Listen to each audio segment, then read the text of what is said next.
وبقيت في خلف كجلد الأجربي. നബി സല്ലല്ലാഹു അലൈഹി വസല്ലമ തങ്ങളുടെ പൊന്നുപ്പ അബൂബക്കർ സിദ്ദീഖിന്റെ ഉമ്മ ഖദീജയുടെ വേർപാടിനു ശേഷം ദീർഘകാലം ജീവിച്ച മഹദിയാണ് ആയിഷ ബീവി. ഒരുപാട് പതിറ്റാണ്ടുകൾ ജീവിച്ചല്ലോ. കുറെ കാലം കഴിഞ്ഞിട്ട് ആ സുവർണകാലം ഓർത്തിട്ട് പറയാണ്. ഏത് സുവർണകാലം? ഉപ്പുണ്ടായിരുന്ന കാലം, റസൂലുണ്ടായിരുന്ന പ്രിയപ്പെട്ട പ്രിയതമനും ഭർത്താവായ റസൂലുണ്ടായിരുന്ന കാലം, പൊന്നുമ്മയുണ്ടായിരുന്ന കാലം ഓർത്തിട്ട് എന്താ? ذهبالذين يعاش في أكفافهم وبقيت في خلف كجلد الأجربي. ഒരു വിഭാഗം സജ്ജനങ്ങൾ കഴിഞ്ഞുപോയല്ലോ. അവരുടെ സംരക്ഷണത്തിൽ ജീവിക്കാൻ എന്ത് സുഖമായിരുന്നു. പ്രിയപ്പെട്ട റസൂലിന്റെ കൂടെ പൊന്നുപ്പായുടെ ഖിലാഫത്തിന്റെ കീഴിലൊക്കെ ജീവിക്കാനുള്ള സുഖം, ഈമാനികമായ ആനന്ദം. ഉമ്മയുണ്ടായിരുന്ന കാലത്ത് എന്തൊരാനന്ദം! കേവലം ഒരു പെറ്റുമ്മയുടെ തണൽ മാത്രമായിരുന്നില്ല എൻ്റെ ഉമ്മ. ഉമ്മായുടെ ഭർത്താവായ പൊന്നുപ്പയായ പ്രവാചക തിരുമേനി സല്ലല്ലാഹു അലൈഹി വസല്ലമ തങ്ങൾ ആ പ്രവാചകന്റെ കാലത്തെ അവസ്ഥകൾ മുഴുവൻ അയവിറക്കിക്കൊണ്ട് മഹദി ആയിഷ ബീവി, അതുപോലെ തന്നെ ഫാത്തിമ ബീവിയൊക്കെ ഒരുപാട് കവിതകൾ. ഇന്ന് ഞാൻ ബാക്കിയായി ജീവിക്കുന്നത് എങ്ങനെയെന്നറിയോ? കജിൽദിൽ അജ്റബി, ചൊറി പിടിച്ചവന്റെ തൊലി പോലെ. ചൊറി പിടിച്ച വ്രണമുള്ള ഭാഗത്ത് ആ സ്കിന്നിന്റെ അവസ്ഥ എന്താ? അതുപോലെയാണ് ഇന്ന് എന്റെ കഥ എന്ന് ആയിഷ ബീവി. ബുഖാരിയും മുസ്ലിമും ഉദ്ധരിച്ച ഹദീസിൽ കാണാം, ലമ്മാ ഖദിമ റസൂലുള്ളാഹി സ്വല്ലല്ലാഹു അലൈഹി വസല്ലമ അൽ മദീന, നബി തങ്ങൾ മദീനയിലേക്ക് ഹിജ്റ വന്നപ്പോ വഅക അബൂബക്കറിൻ വബിലാൽ റളിയല്ലാഹു അൻ, അവർക്കൊക്കെ യസ്രിബിലെ പനി പിടിപെട്ടു. അവര് മക്കയിൽ നിന്ന് മദീനയിലേക്ക് ഹിജ്റ വന്നു. ക്ലൈമറ്റ് മാറി. മദീനയിലെത്തി കുറെ സഹാബികൾക്ക് പനി പിടിപെട്ടു. കൂട്ടത്തിൽ ഉപ്പ അബൂബക്കർ സിദ്ദീഖിനും പനി പിടിപെട്ടു, ബിലാൽ റളിയല്ലാഹു അൻഹുവിനും പനി പിടിപെട്ടു. ഫഖുൽതു, ഞാൻ രണ്ടുപേരെയും രോഗികളായി പുതച്ചു മൂടി കിടക്കുകയാണ്, വിറക്കുകയാണ്. വഅക എന്നാ പറഞ്ഞ്, പനിച്ചു വിറക്കുകയാണ് ഉപ്പ അബൂബക്കറും അതുപോലെ തന്നെ പ്രിയപ്പെട്ട ബിലാൽ റളിയല്ലാഹു അൻഹുമാ, രണ്ടുപേരും പനിച്ചു വിറക്കുകയാണ്. ഞാൻ ചെന്ന് ചോദിച്ചു, യാ അബത്തി കൈഫ തജിദുക വയാ ബിലാൽ കൈഫ തജിദുക, ഉപ്പ പനിയാണല്ലേ, എങ്ങനെയുണ്ട്? ബിലാൽ എന്നവരെ എങ്ങനെയുണ്ട്? വകാന അബൂബക്കറിൻ ഇദാ അഖദതുഹുൽ ഹുമ്മാ യഖൂൽ, എൻ്റെ ഉപ്പാക്ക് ഒരു പതിവുണ്ട്. എൻ്റെ ഉപ്പ വീട്ടിലായാലും നാട്ടിലായാലും പുറത്തു പോയാലും പനി പിടിപെട്ടാൽ ഉപ്പ പറയും. എന്താ പറയല്ല, ഉപ്പ പാടല. സഹീഹൈൻ ബുഖാരി മുസ്ലിം ഉദ്ധരിച്ച ഹദീസിൽ കാണാം, വകാന അബൂബക്കറിൻ ഇദാ അഖദതുഹുൽ ഹുമ്മാ യഖൂൽ കുല്ലും റിഇം മുസബ്ബഉൻ ഫീ അഹ്ലിഹി വൽ മൗതു അദ്നാ മിൻ ശിറാകി നഅലിഹി.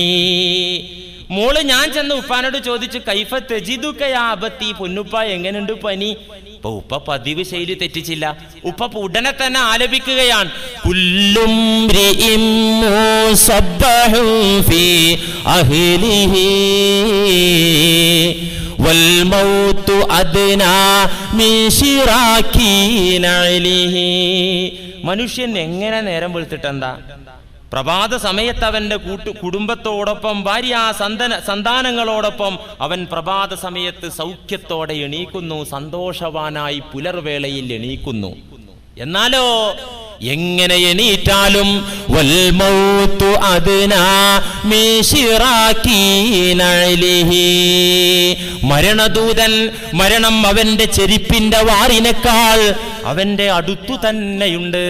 മരണം അവന്റെ ചെരുപ്പിന്റെ വാറിനേക്കാൾ അവന്റെ അടുത്തു തന്നെ ഉള്ളത്. എങ്ങനെ പനിയായിട്ടെന്താ, സുഖമായിട്ടെന്താ, ഈ സാധനം എത്ര അടുത്താണ് ഉപ്പ. വകാന ബിലാൽ റളിയല്ലാഹു അൻഹു യഖൂൽ, ആയിഷ ബീവി പറയുന്നു, നമ്മളൊക്കെ പനിച്ചു മൂടി കിടക്കണ ഈ പാട്ടല്ല വരിക അല്ലെ? ആരെങ്കിലും എന്തെങ്കിലും വന്ന് ചോദിച്ചാൽ തന്നെ അങ്ങോട്ട് ദേഷ്യമല്ലേ വരിക അല്ലെ? മിണ്ടാൻ നമുക്ക് പറ്റുമോ? ഇവരവിടെയും കവിത ആലപിക്കുന്നത്. ബിലാൽ റളിയല്ലാഹു അൻഹു എന്താ ആലപിച്ചത്? മക്കയിൽ നിന്ന് പോന്നല്ലോ, മദീനയിലപ്പുള്ളത്. മക്കയെ മോഹിച്ച് മക്കയിലേക്ക് എത്താൻ വെമ്പൽ കൊണ്ട് ബിലാൽ റളിയല്ലാഹു അൻഹു പാടുകയാണ്, അലാ ലൈത ശിഅരി ഹൽ അബീതന്ന ലൈലതൻ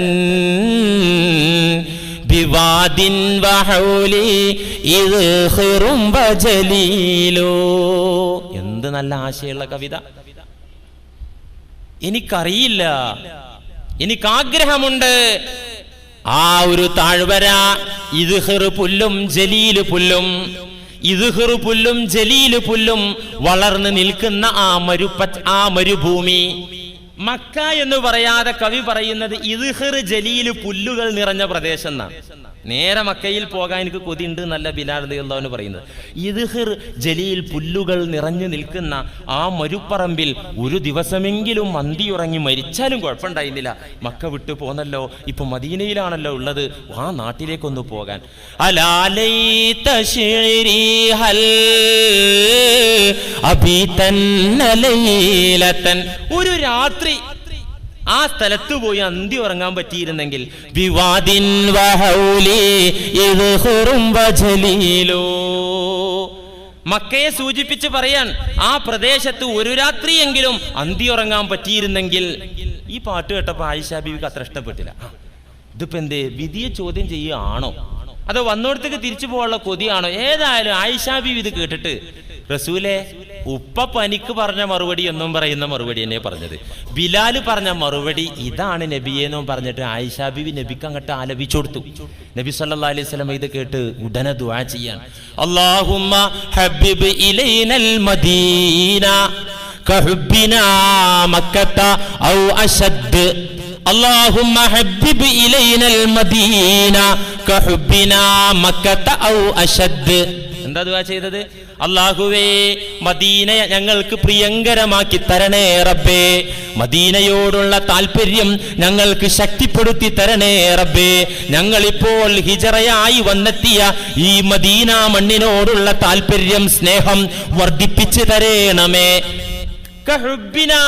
മക്ക, മക്കയോട് ഞങ്ങൾക്കുള്ള താല്പര്യം പോലെ എന്നല്ല, ഔ അശദ്, മക്കയോട് ഞങ്ങൾക്കുള്ള താല്പര്യത്തിലേറെ ശക്തമായ താല്പര്യം മദീനയോടുള്ള താല്പര്യമാക്കി തരണേ റബ്ബേ.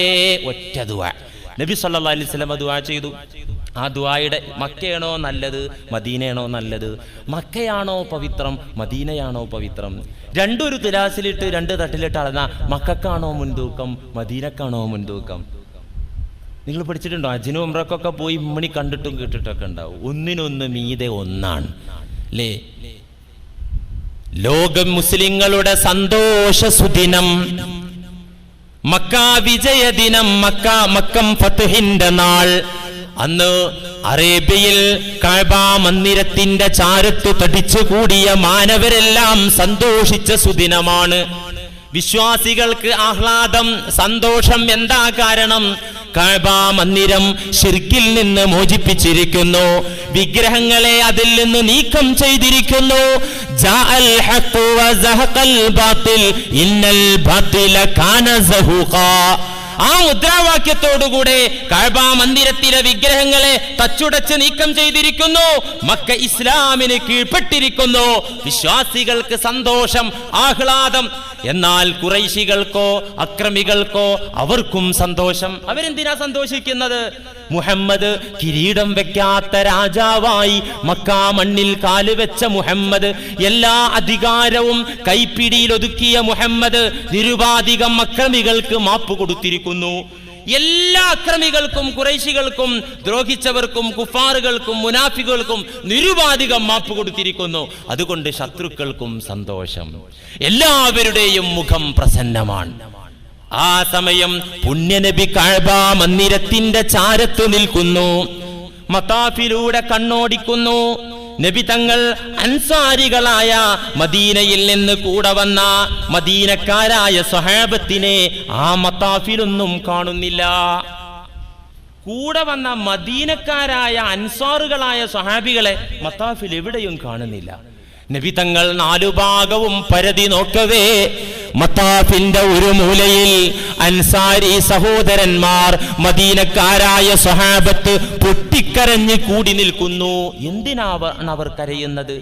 മദീനക്കാരായ സ്വഹാബത്ത് നബിയുടെ കൂടെ മാർച്ച് ചെയ്തു വന്നതാണ് മക്ക ഫത്ഹ് ദിവസം മദീനയിൽ നിന്ന് മക്കയിലേക്ക്.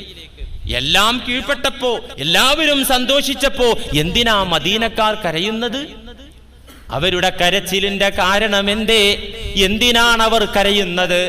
അവർ വിചാരിച്ചു, അവർ ധരിച്ചു, ഹബീബ് പുണ്യനബി, നമ്മുടെ ചങ്കില ചോരയായ മുത്തുനബി നമ്മുടെ മണ്ണിലേക്ക്, മദീനയിലേക്ക് ഇനി മടങ്ങി വരുന്ന പ്രശ്നമുണ്ടാവില്ല. കാരണം സ്വന്തം നാട്ടിൽ തന്നെ താമസിക്കാനുള്ള സൗകര്യമായി അന്നൊരു പ്രത്യേക സാഹചര്യത്തിൽ ഹിജറയായി വന്നതായിരുന്നു ഞങ്ങളുടെ നാട്ടിലേക്ക്. ആ നാട്ടിലേക്ക്, ഞങ്ങളുടെ നാട്ടിലേക്ക് വന്നിട്ട് തന്നെ ഇടക്ക് മക്കയിലേക്ക് വരാൻ ചാൻസ് കിട്ടിയപ്പോക്കെ എന്താ പറഞ്ഞത് എന്ന് അവർക്കറിയാം. ലമ്മാ ആദ ഇലൽ മക്ക, മക്കയിലേക്ക് ഇടക്കൊക്കെ ചാൻസ് കിട്ടി ഉംറ നിർവഹിക്കാൻ വന്നപ്പോ ഇസ്തഖ്ബലൽ കഅബ, കഅബയുടെ നേരെ തിരിഞ്ഞു നിന്ന് നബി പറഞ്ഞത് ഇന്നക ലഖൈറു അർളില്ലാഹ് വ ഇന്നക ലഅഹബ്ബു ബിലാദില്ലാഹി ഇലയ്യ. കഅബയിലേക്ക് തിരിഞ്ഞു നിന്ന് മക്കയോട് സംസാരിക്കുകയാണ് നബി, നീ അല്ലാഹുവിന്റെ ഭൂമിയിലെ ഖൈറായ ഭൂമിയാണ്. അല്ലാഹുവിന്റെ പ്രവിശാലമായ ഭൂമിയിലെ വിവിധ പ്രദേശങ്ങളിലെ എനിക്കേറ്റവും പ്രിയപ്പെട്ട പ്രദേശമാണു നീ. വലൗലാ അന്നി ഉഖരിജ്തു മിൻകി ലമാ ഖറജ്തു, നിന്നിൽ നിന്ന് എന്നെ പുറത്താക്കിയിട്ടില്ലായിരുന്നെങ്കിൽ ലമാ ഖറജ്തു, ഞാൻ ഇവിടം വിട്ട് പോകുന്ന പ്രശ്നം ഉണ്ടായിരുന്നില്ല.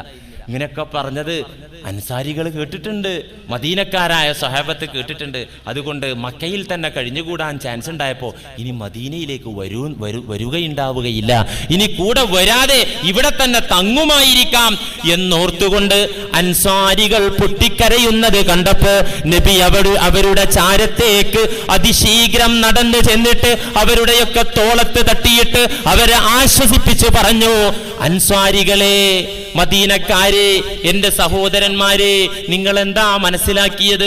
നിങ്ങളുടെ കൂടെ മദീനയിലേക്ക് ഞാൻ മടങ്ങി വരില്ലെന്ന് നിങ്ങൾ ധരിച്ചോ? നിങ്ങൾക്ക് തെറ്റി. ഞാൻ തീർച്ചയായിട്ടും മദീനയിലേക്ക് വരും എന്ന് മാത്രമല്ല, നിങ്ങൾ കേട്ടോളൂ, വലൗലൽ ഹിജ്റ ലകുന്തു റജുലൻ മിനൽ അൻസാർ. ഹിജ്റ എന്ന അധ്യായം ഇസ്ലാമിൽ ഇല്ലായിരുന്നുവെങ്കിൽ ഞാൻ മദീനയിൽ ജനിക്കേണ്ട ആളായിരുന്നു. മനസ്സിലായില്ല? വലൗലൽ ഹിജ്റ, അല്ലാഹു എന്നെ മക്കയിൽ ജനിപ്പിച്ചത് ഹിജ്റയ്ക്ക് വേണ്ടിയായിരുന്നു. ഹിജ്റ എന്ന് പറയുന്ന മഹിതമായ ഒരു കർമ്മം, ഒരു കൃത്യം എന്നെ കൊണ്ട് ചെയ്യിപ്പിക്കാൻ വേണ്ടിയാണ് അല്ലാഹു എന്നെ മക്കയിൽ ജനിപ്പിച്ചത്. വലൗലൽ ഹിജ്റ, ഹിജ്റ ഇല്ലായിരുന്നുവെങ്കിൽ ലകുന്തു റജുലൻ മിനൽ അൻസാർ, ഞാൻ നിങ്ങളുടെ കൂട്ടത്തിൽ ഒരു മെമ്പറായിരിക്കും. അപ്പൊ കണ്ടോ മദീനയോടുള്ള താല്പര്യം. നമ്മുടെ വിഷയം ബിലാൽ റളിയല്ലാഹു അൻഹുവിന്റെ കവിതയാണ്. പ്രിയപ്പെട്ടവരെ, പറഞ്ഞു വരുന്നത് ഇസ്ലാം കവിതയെ എങ്ങനെ കാണുന്നു എന്നാണ്. എന്തിനധികം പുന്നാര നബിയുടെ മദീന പള്ളിയിൽ ഒരു പീഠം തന്നെ കവിക്ക് കവിതയാലപിക്കാൻ നബി സല്ലല്ലാഹു അലൈഹി വസല്ലം ഒരുക്കി കൊടുത്തു. ഇന്നിപ്പോ ഇവിടെ ഒരു പീഠം ഒതുക്കിയെന്ന് കവിത അല്ലട്ടെ, പ്രസംഗത്തിനിടയ്ക്ക് തന്നെ 2 എണ്ണം ചെല്ലിയാൽ കുറച്ച് ഫൗളായി മുസ്ലിയാർ, അതൊന്നും ഇപ്പൊ ഇവിടെ അങ്ങനെ പാടേണ്ടിയില്ലായിരുന്നു അല്ലേ? ഒരു നല്ല കവിതയാണെങ്കിൽ ഇപ്പൊ നമ്മള് പള്ളിയിൽ നിന്ന് പാട്ട് പാടുക, അങ്ങനെ ദുന്യാവിന്റെ പാട്ട് പാടുന്നതിനെ കുറിച്ചല്ല.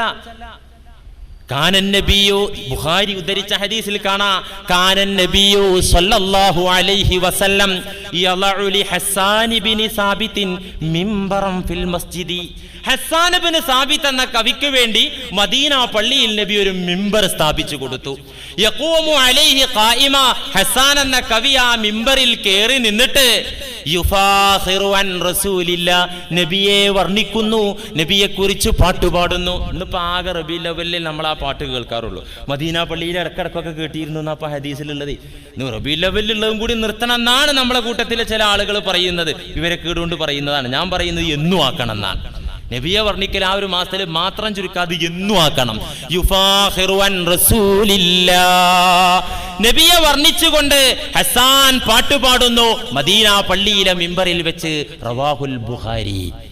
അതുകൊണ്ട് കലയെക്കുറിച്ച്, സർഗസിദ്ധിയെക്കുറിച്ച് ഇസ്ലാമിനെമ്പാടും പറയാനുണ്ട്, ഖുർആനിനെമ്പാടും പറയാനുണ്ട്, പ്രവാചകർക്ക് ഇനിയും എമ്പാടും പറയാനുണ്ട്. ഇൻഷാ അല്ലാഹ് ബാക്കി ഭാഗം നമുക്ക്